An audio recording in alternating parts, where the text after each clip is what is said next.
Welcome back to Blast Guys Reviews. In this video, we are going to examine the G.I. Joe Classified cardstock. If you've been collecting the G.I. Joe Classified's Retro Series, you know how terrible the cardstock is, and especially if you are a card collector, this is a huge issue. They've definitely doubled up on the thickness of the card. We're going to take a look at that. We're going to take a look at the alignment, distill the imperfections versus a Marvel Legends figure.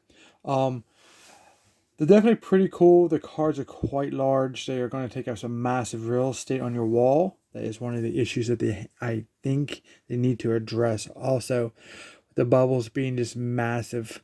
So let's go ahead and take a look at one of the figures here. We're going to take a look at a couple issues I found that I'm seeing in the first wave, and we'll compare it to a Marvel Legends figure. So let's get started. So as you can see here, the cardstock is quite thicker. It's still flexible. There's a thickness right there. You can see that the corners are definitely still an issue with the bends. And I got these online from Pulse, so you think they come straight out the box. There's some bends here, creases. And some of my other figures. And one of the other things I noticed too is the line work here is, you can see they're not lined up. See the white? So basically they're taking two pieces of cardstock, they're gluing them together, because you can see that the bubble itself is in between the cardstock, so you can't really rip the bubble off anymore or peel it off, which is a good thing, because over time that glue lets go. If you are a card collector in 10 years, that glue lets go. Now you do not have a card figure anymore, so that's a nice improvement on the figure, so don't have to worry about that. But the overall, the cardstock is definitely still have issues, especially with the file cards are absolutely just terrible. 5 languages, it's not very friendly, and you can see the white around that peg hold there. They still have all this garbage on the back. It's just legal stuff, but they put that piece of paper inside. You really don't need it, which is kind of irritating. It's kind of doubling up on the same information and probably still costing them money. You can see the imperfections here on the sides. Let's take a look and see what Duke. You see more of the bends, like bow down. See how there's like a press maybe. There's a bevel there. So corners are definitely the issues. More of that line work here. Definitely not. If you want a mint on the card figure, then we have the tape here on the back. You see how thick this is, and from them like having a thicker card, it's kind of just like mashed together, and it looks absolutely terrible. The bubbles are very scratchy. They don't take or hold any kind of rubbing or anything like that. So getting a perfect bubble is definitely an issue with these figures. Now you can see here definitely on Recondo, the alignment of the card there on the top. You can see that it did not line up very well.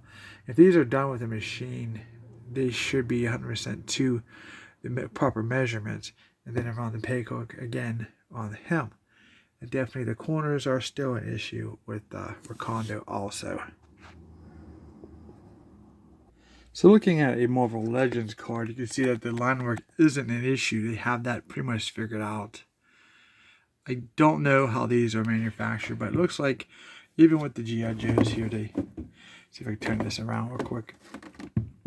They have, maybe it's like a fold, it's like a book type, because you have this edge here that's colored in, and then the Joes have it too. But at the top you have that, looks like they've been folded over, and it obviously has some kind of adhesive in between the whole together. But you don't see that problems here on the top. They do have some issues with the card, the corners, and that may be because I got this in a store. But these cardstocks are a lot thicker than the G.I. Joe ones,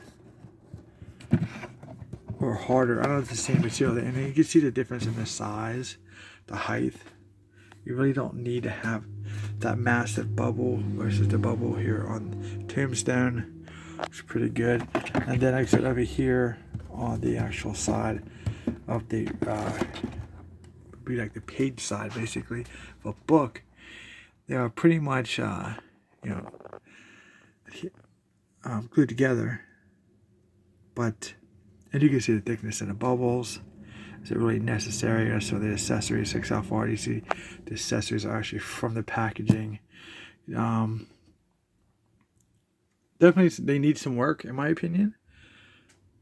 And to get even up to the quality of the Marvel Legends standard, I guess. But even the cards on the back are pretty decent on the Marvel Legends for the card stock. Really no imperfections except for, because I got this at Target. I wasn't totally sure. I don't see too much of those creases and stuff, but if they're looking to appease all the card collectors, package collectors, then they're going to have to step up their game, in my opinion, for the retro series. Now the black boxes that they come in a normal classified line, these are beautiful black boxes. Those are incredible. They're pretty spot on. But I still think the G.I. Joe retro series needs some more improvement, especially with the alignment, mainly the maybe a little thicker card. The bubble is not as nice as the Marvel Legends. This don't really take a lot of, you can scratch at it, it doesn't really bother it too much. But I barely touch these things, and you can see the scratches and imperfections on them. So it is what it is, I guess. And it's not as thick as the Marvel Legends. This is a thicker.